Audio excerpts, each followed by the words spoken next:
portion of this video is sponsored by Manscaped. Hey Pixel, you know what's great? Having 200 megapixels on your phone.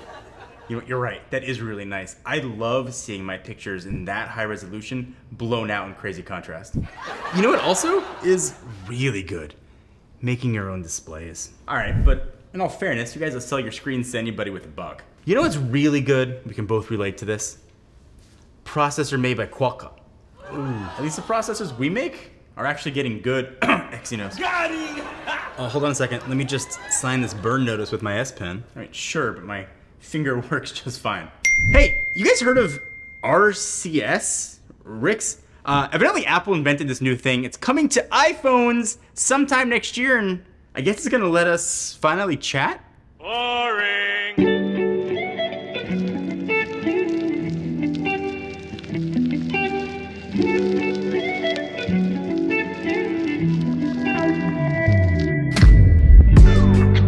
Listen, I know these phones came out months apart. I wish they came out at the same time. We'll revisit this when the S24 Ultra ultimately hits the market. But as always, it will not be a cop-out. We will declare a winner. So I want to jump in with camera, right? The biggest focus of these phones, what a lot of consumers are looking for, is a great camera system. I think gone are the days of picking up a phone and being just like face-palmed with bad quality. Every flagship out there, including the S23 Ultra and Pixel 8 Pro, has a full featured camera system. And if there's one thing that Google has stood on, flexed, puffed out their chest, it has been camera. And Samsung for a few years was behind, but they've come out swinging the past few years. In order for phones to stand out, the actual camera hardware isn't the only thing that matters. The software of the two is just as important. I think Google's always taken a camera software from here's normal phone level, and then here's what Google's doing, and that is no different with the Pixel 8 Pro. And there's a lot in here with software. Things like Best Take are game-changingly useful, especially with kids and a bunch of faces. We took family photos a couple weeks ago, and trying to find one where everybody's looking at the camera smiling is tough. But being able to sort of use the Best Take has made that incredibly easy. Things like Magic Editor and being able to delete things from the background, incredibly helpful to have. There's a lot of little things that Google does on the software camera side that I think are incredibly useful. But like Samsung's got a lot of features built in there too. In fact, there's an entire page in the camera app dedicated to software features. And a lot of features are focused on sort of the more pro camera user. You got things like Expert RAW mode, Director's View, Pro Video Motion, and a ton of others. I think Samsung has more stuff in there. I think what Google has is generally more useful, but also there's some weird crossover stuff where if you download certain apps, you can get some of the Google features on the Samsung phone. So there's definitely some, it was a Venn diagram, they definitely overlap with the camera features there. I think Samsung tries to throw a lot more when it comes to camera. Like I said, I think Google tries to focus on making what they have work as efficiently as possible.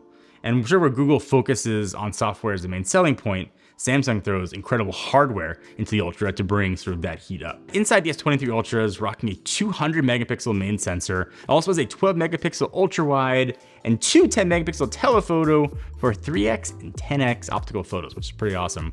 And the 200 megapixels, it's not just a gimmick. You can see the results in the photos, and here are some examples of said photos.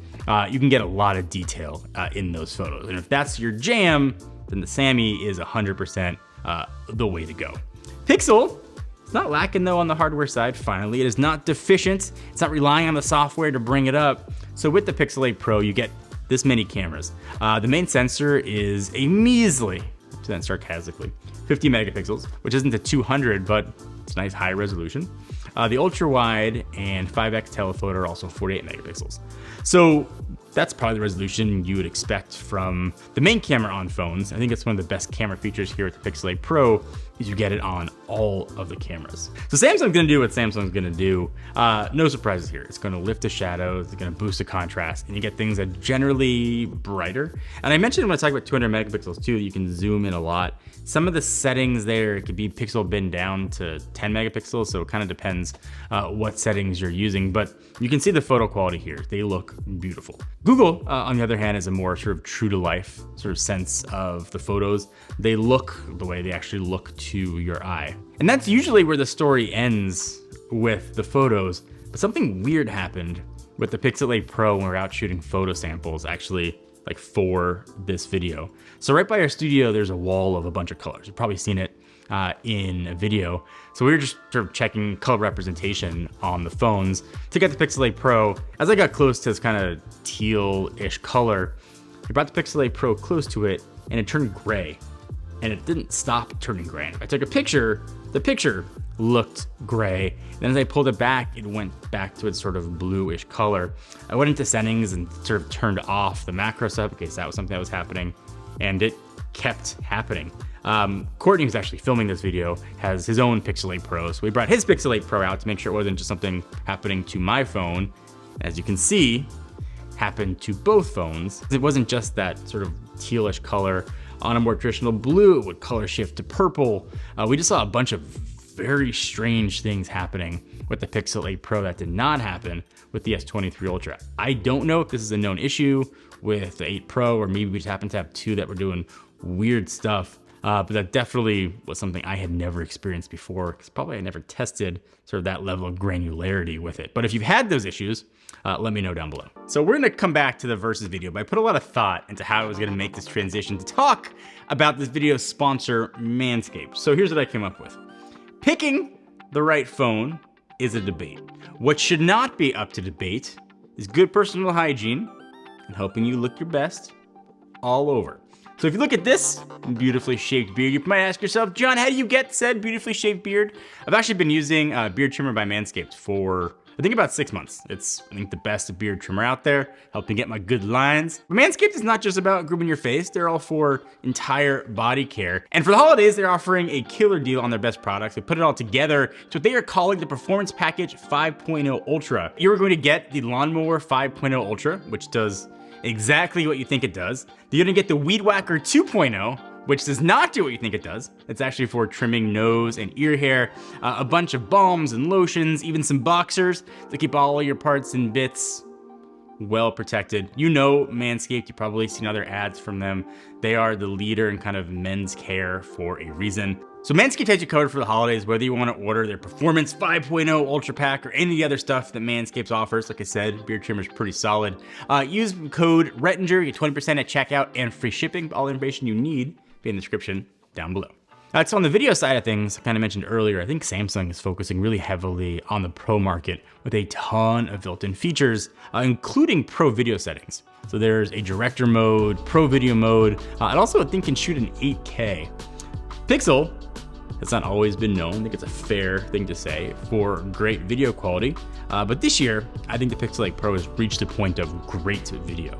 If you want to take a video of your friends, your family, and post it to social media or put up on your TV, this is gonna get that job done and look incredible. This is one of the first years that you're not gonna be wanting for video, unless you're wanting for Pro features, but just regular video stuff. I think Google nailed it with the combination of the 8 Pro and the Tensor 3. So much like with the camera, the phone software is where these two phones also try to differentiate themselves.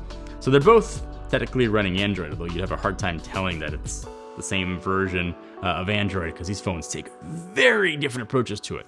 Samsung, as always, takes the everything but what's now really, including the kitchen sink approach. Any feature you can think of, S23 Ultra probably has it. And if it doesn't, I'm sure Samsung's gonna add it for the S24. Google, on the other hand, does not give you every feature, but instead focuses on 3 important factors: AI, AI, and AI. One of my favorites is call screening with Google Assistant. I get a ton of spam calls, probably like you. And this has become a real fun pastime, is sort of watching the spammer talk to the phone. Using Google Assistant to help with things like that is incredible. Also, things with live translation, voice to text is great, built in when I need it, notes transcribing, just the AI features that Google has it's so far above everybody else, it is not even close. Whether you want every feature or features that are in there that work really well, that's gotta be a decision sort of for you. For me, I'm used to always having all those features in the Samsung and not using all of them. The AI is still new and novel to me, so I've been sort of enjoying using that a lot more. So powering all that software is what's gonna be inside that counts. The Pixel 3 has their own Tensor G3, and the S23 Ultra has a very capable Snapdragon 8 Gen 2. Both are optimized and perform very well. And I think that the Tensor line was a bit sort of maligned, probably rightfully so, especially with last year's 7 and 7 Pro. Those phones got warm, those phones slowed down, those phones did not multitask all that well. All those things I have not had a single issue with on my Pixel 8 Pro, and asking Courtney, who has the same phone, he said no issues with his either. Seems like it took 3 gens for Google to nail it.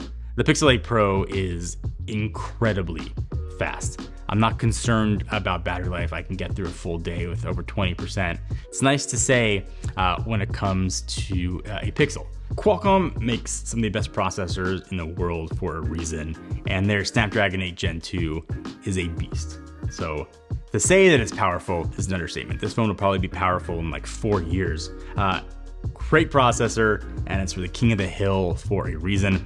Battery life on both phones has been really good and pretty similar, actually. This from a sheer megapixelage, in case you're wondering. Samsung has 5,000 milliamp hour, whereas the Pixel's got slightly more with 5,050. But in my usage, battery life has been great. The big caveat though with battery life, and I see this all the time in the comments, is what third-party apps you are using. If you're on TikTok a ton, your battery life is going to be garbage, no matter what phone or processor you have. If you're using more native apps on the phones, your battery life will probably be much better. But then one of the biggest thing that's going to drain that juice on the battery is the screen. And I've been unabashed about my bias. I love me some Samsung screens, and the S23 Ultra is as good as it gets from the best in the industry. The Pixel is also bringing the heat this year with a screen that gets super bright at 2400 nits, which on paper sounds awesome when we were outside shooting all those photo sample stuff. I didn't really notice a giant difference in the screen brightness, and theoretically it should have been very, very obvious. Screen quality aside, the Pixel 8 Pro screen is a very, very, very good screen. And if I wasn't comparing it to the S23 Ultra, it would probably win. But there is no phone out on the market that has a better screen to me than what Samsung's doing with the S23 Ultra. And hardware-wise, these are both iterations of previous generation, clearly. And it's not always a bad thing. I love the hardware of the Pixel 8 Pro. I love the new back material, kind of that matte feel. I like the visor look. I know it's a polarizing kind of thing. To me, it looks good, it feels good, and it sort of looks how a premium smartphone should feel. Samsung is the same way. It's got heft, it's got weight. I love the way that phone feels in the hand as well. I love that I've got the S Pen. I can use it when I want to. I'm more worried about breaking this S23 Ultra if I drop it. But both of these phones, hardware-wise, look and feel as premium as they are. Pixel, on the other hand, but for something a bit more unique, if not more confusing, on the back is a temperature sensor.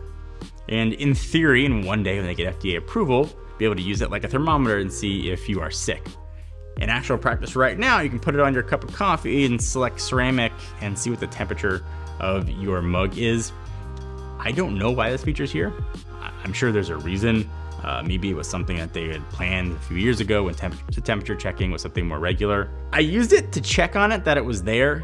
It's weird that it's there, but it's if you want to measure the temperature of things, you're gonna love the Pixel 8 Pro. If you're like most people, you'll try it once and then forget that it's there. So if you're looking for an Android phone, especially if you're coming from the iPhone, these are probably two of your best options, especially if you don't want a folding phone, you want to stay at the candy bar style.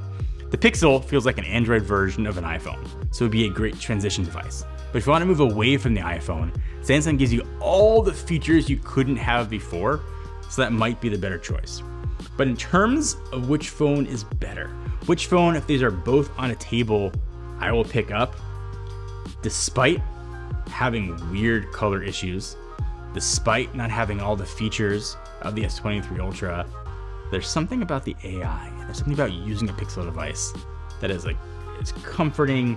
The photo quality I love, and I know every shot is going to be some version of good. Maybe it's because I spent a lot of time with the S23 Ultra already and the Pixel 8 Pro is newer, but both of these on a table, I'm gonna pick up the Pixel 8 Pro.